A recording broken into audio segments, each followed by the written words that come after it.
భూత భవ్య భవత్ ప్రభువు అన్న ఒక్క నామానికి అర్థం తెలిస్తే మనం ఇంక దేనికి భయపడాల్సిన పని.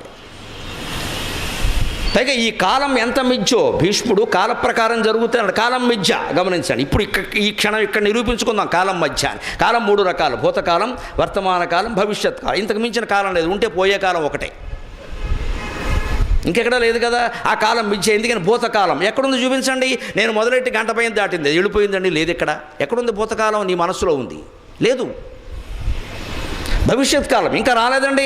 ఇప్పుడు 8:05 అయిందండి, 8:30 భవిష్యత్ కాలం అండి, ఇంకా రాలేదు. భవిష్యత్ కాలం రాలేదు కాబట్టి లేనట్టే లెక్క. భూతకాలం వెళ్ళిపోయింది కాబట్టి లేనట్టే లెక్క. సో ఇంకా ఉన్నది వర్తమానం ఒకటే. ఆ వర్తమానం మాత్రం ఉందా? ఇప్పుడు నేను వర్తమానం ఉందా అని ప్రశ్నించేలోగా 2 సెకండ్లు వెళ్ళిపోయినాయి.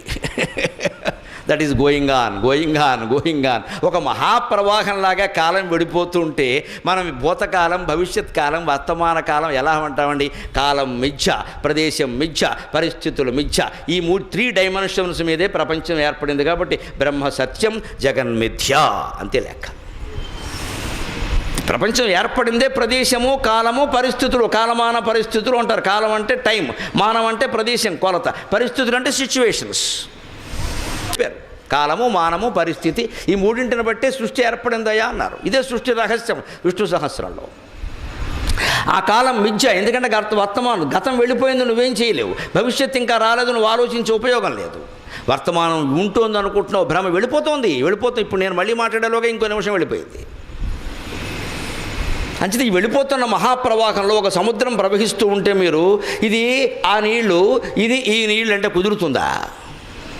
ఒక ఆయన ఎలాగే అమాయకుడు పాపం సముద్రం దగ్గరికి వెళ్ళి తువాలు పెట్టుకుని చూస్తున్నాడు. గంట అయినా స్నానం చేయలే, సముద్ర స్నానం చేస్తున్నాడు. ఏమంటున్నట్టు ఆయన, తరంగాలు వెళ్ళిపోయాక స్నానం చేద్దామని. ఈ జన్మ కుదిరే వ్యవహారం కాదు అది. తరంగాలు వెళ్ళిపోతాయి, ఈ స్నానం కుదురుతుందా?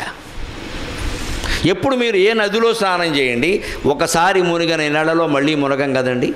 మీరు మునిగి లేచారు, నీళ్ళు వెళ్ళిపోయలేదా? మరి ఇంక నీటి ప్రవాహం అనే మీరు అనాలి కానీ ఈ నీళ్లల్లో నేను మునిగా అని చెప్పగలరా ప్రత్యేకంగా? అందుకే కాల ప్రవాహం అంటారు. వర్తమాన కాలం, భవిష్యత్ కాలం, భూతకాలం కూడా అబద్ధమే. నిజానికి ఉన్నది ఒకే మహాప్రవాహం. అదంతా మన మనోభావన. అందుకే భూతభం వ్యభవత్ ప్రభువు భూతకృత్ భూతభృత్ భావక భూతాత్మ భూతభావనక.